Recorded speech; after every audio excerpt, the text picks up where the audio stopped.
Ко мне позвонили на телефон, номер был 8, начинался он на 8495, то есть похоже был на банковский номер. Я взяла трубку, и со мной стал разговаривать робот автоматизированный.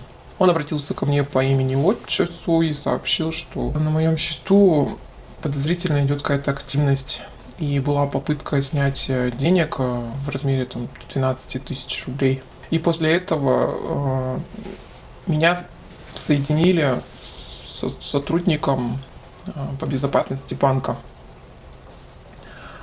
Взяла трубку девушка, также обратилась ко мне по имени-отчеству и также сообщила, что активность идет, что попытка снятия денег и то, что нужно проделать какие-то операции, чтобы